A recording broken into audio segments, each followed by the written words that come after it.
চতুর্থ দিনের খেলা শেষে আমাদের ভারতীয় টিম 6 উইকেট হারিয়ে 427 রান করে এবং সেখান থেকে আমাদের ভারতীয় টিম ম্যাচ ডিক্লেয়ার করে দেয় এবং ইংল্যান্ডের সামনে 608 রানের একটা লিডস দিয়ে দেয়। আপনার যেখানে আগে থেকে 180 রানের লিড ছিল এবং 427 এবং 180 মোট 608 রানের একটা বড় লিডস ইংল্যান্ডের সামনে দাঁড় করিয়ে দেয়। যদি আমরা কথা বলি ব্যাটিং লাইনে, তাহলে ব্যাটিং লাইনে আপনার KL রাহুল 55 রান করেছে এবং করুণ নায়ার যিনি আপনার 26 রান করে আউট হয়ে যান। তারপরে আমরা দেখেছি শুভমান গিল এবং ঋষভ পান্তের দুর্দান্ত একটা পার্টনারশিপ, যেখানে শুভমান গিল আপনার সেঞ্চুরি করেছে এবং সে সাথে আপনার 162 বলে 161 রান করেছে, যেখানে আমরা দেখেছি 13টা 4 এবং 8টা 6।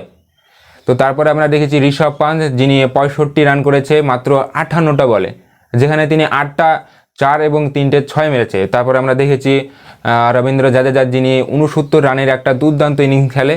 তো তারপর যদি কথা বলি আপনার নীতিশ কুমার রেড্ডি, তো তিনিও গতকাল সে প্রথম ইনিংসের মতো মাত্র 2টা বল খেলে 1টা রান করে ড্রেসিং রুমে ফিরে যান।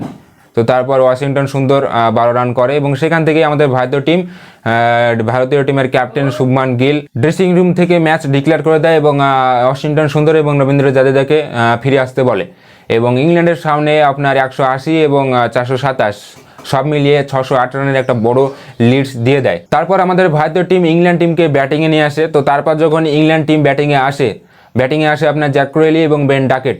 তো জ্যাক ক্রোয়েলির উইকেটটা প্রথমেই আপনার মোহাম্মদ সিরাজ তুলে নেয়, অসাধারণ একটা বল করে মোহাম্মদ সিরাজ প্রথমেই উইকেটটা পেয়ে যায় এবং জ্যাক ক্রোয়েলি মাত্র 0 রানে ফিরে যান। তো তারপর যদি কথা বলি বেন ডাকেট, তো তিনি দুর্দান্ত একটা শুরু করেছিল, কিন্তু 25 রানে তাকে ফিরে যেতে হয়, কারণ আকাশদ্বীপের দুর্দান্ত একটা বলে বোল্ড হয়ে বেন ডাকেট ড্রেসিং রুমে ফিরে যান।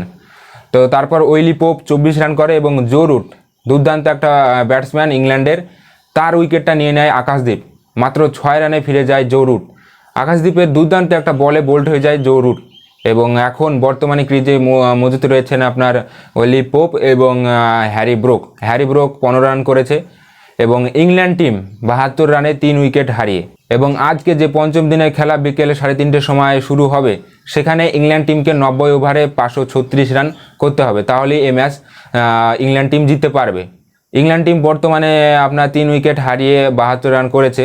তো আজকে যদি আমাদের ভারতীয় বোলাররা দুর্দান্ত পারফরমেন্স দেখাতে পারে, আপনার আরও মেন 3-4টা উইকেট নিতে পারে, তাহলে আমাদের জয় একদম নিশ্চিত।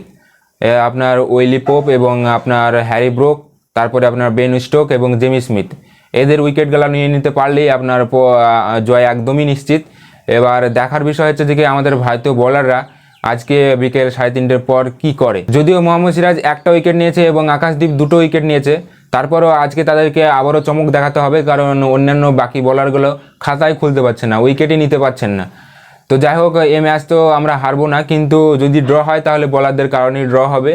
তো এই বিষয়ে আপনার কি মতামত অবশ্যই কমেন্ট করে জানান এবং ক্রিকেট রিলেটেড ভিডিও দেখার জন্য অবশ্যই ভিডিওতে একটা লাইক করে আমাদের এই পেজটিকে ফলো করে নিন।